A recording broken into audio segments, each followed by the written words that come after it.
Hello బాబు, ఆగండి ఆగండి. ఈ సంగతి ఎలా ఉందో కాస్త విని చెప్పండి. కొత్త సంగతి వేస్తున్నా.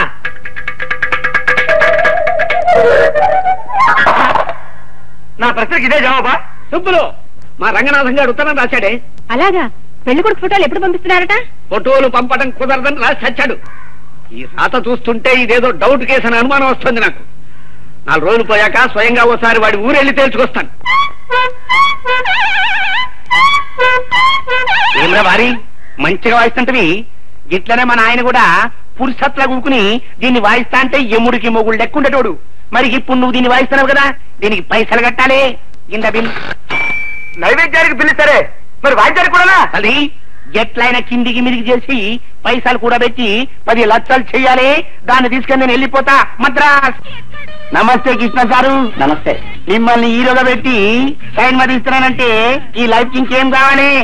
ఈ జన్మ ధన్యమైంది అన్నట్టు. Wish all the best. జాగ్రత్తగా తిని సినిమా. ఏమిటో మూర్తి, చూసినావా? నీ లెక్క ఫాల్తు సన్మానం ఇస్తాను అనుకున్నావు. సూపర్ స్టార్ ని పెట్టి డెఫినెట్ సూపర్ హిట్ సినిమా తీస్తున్నా. వారి ఏంద్ర ఇది?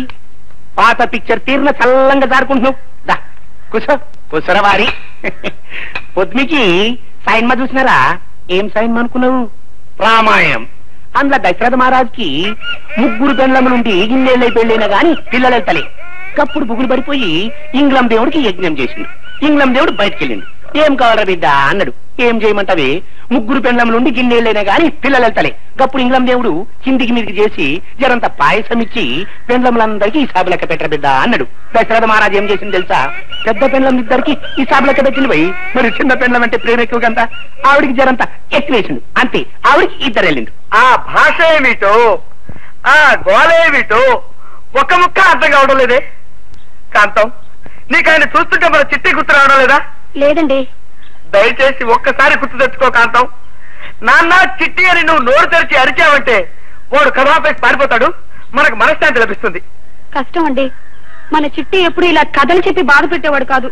పోనీ ఈ శబ్దం వినిపించకుండా ఏదైనా వాయిద్యం వాయించుకుంటావంటే ఈ బూరా ముట్టుకుంటే మళ్ళీ పిలుస్తావా దరిద్రుడు? ఏం చేస్తాం, తప్పదు. కథ విను. వారి ఏంది చెప్పరాదే? అది నడుము గిట్ల మీ ఇద్దరు మాట్లాడిందరు సప్పుడు చేయకు.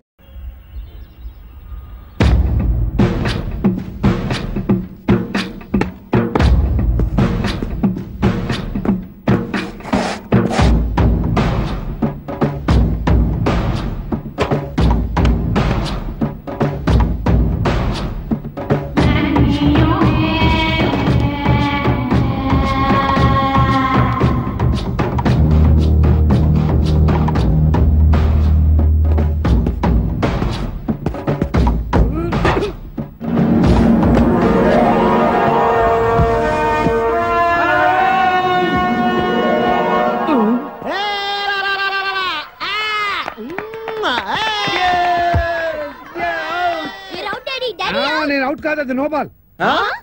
ఆ మాట చెప్పాలి మీరు కదా, ఎంపైర్ ఎంపైర్. సంగీత, నేను అవుట్ కాదు. ఏయ్, చంపేస్తాను. నేను అవుట్ కాదు.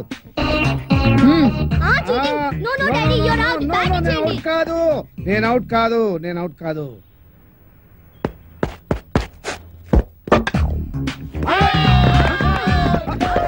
అరే, నేను అవుట్ కాదు. నేను రెడీగా లేను. నమస్తే బామ్మగారు, మేము జనాభా లెక్కల కోసం వచ్చాం. ఇక్కడ చందాలు చట్టుబండలు ఇచ్చేవాళ్ళు ఎవరు లేరు పాపా.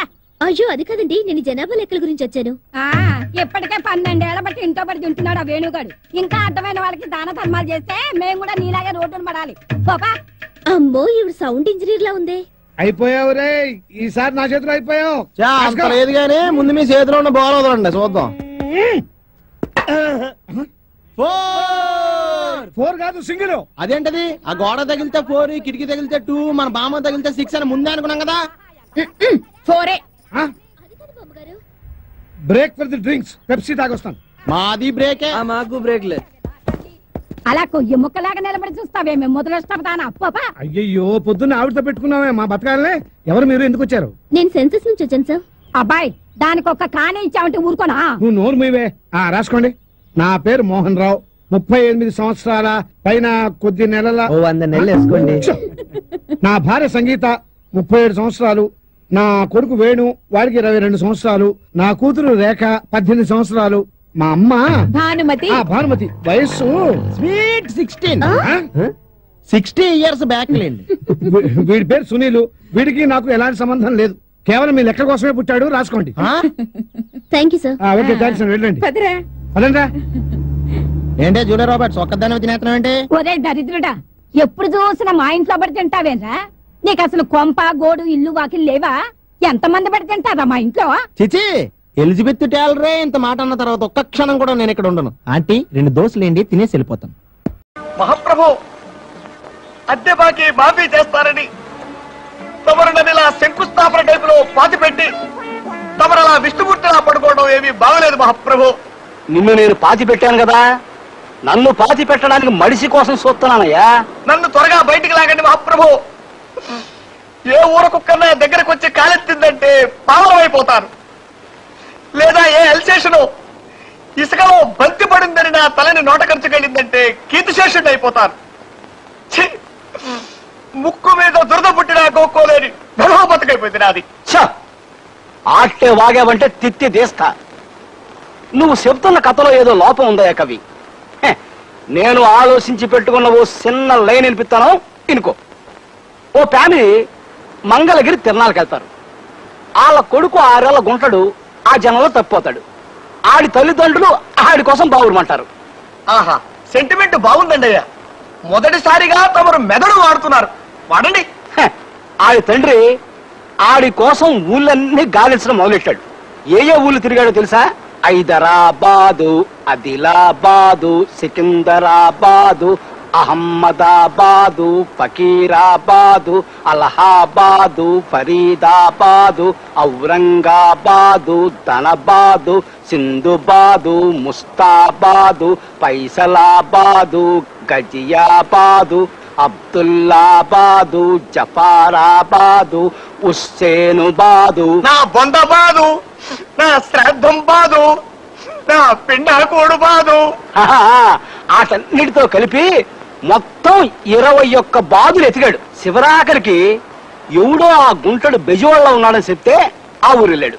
బెజవాడలో గవర్నరు పేట, లబ్బీపేట, పున్నమ్మ తోట, భాస్కర్రావు పేట, సింగు నగరం, ప్రజాశక్తి నగరం, అయోధ్య నగరం, ముత్యాలంపాడు, గుణదల, గాంధీ నగరం, చిట్టి నగరం, మాసవరం, రోకళ్లపాలెం, మారుతి నగరం, మొగల్ రాజపురం, భవానీపురం, సత్యనారాయణపురం, సీతారామపురం. వద్దు బాబాయ్, చాలు మహాప్రభా, చాలు. బెదవాడంతా బతికేశాడని వేసుకుందాం. సరిపోతుంది, ఒక్క మాటలో సరిపోతుంది మహాప్రభు. తిత్తి తీస్తా. అన్ని పేటలు ఎతికినా ఆ గుంటడు దొరకలేదయ్యా. అప్పుడు పారిపోవటానికి కూడా వీల్లేని పరిస్థితుల్లో పడిపోయారు మహాప్రభు. ఇక్కడే తమాషగా ఉంటది. అప్పుడు ఆడు రోడ్ల మీద పడ్డాడు. ఆడు ఏ రోడ్లు తిరిగాడు తెలుసా?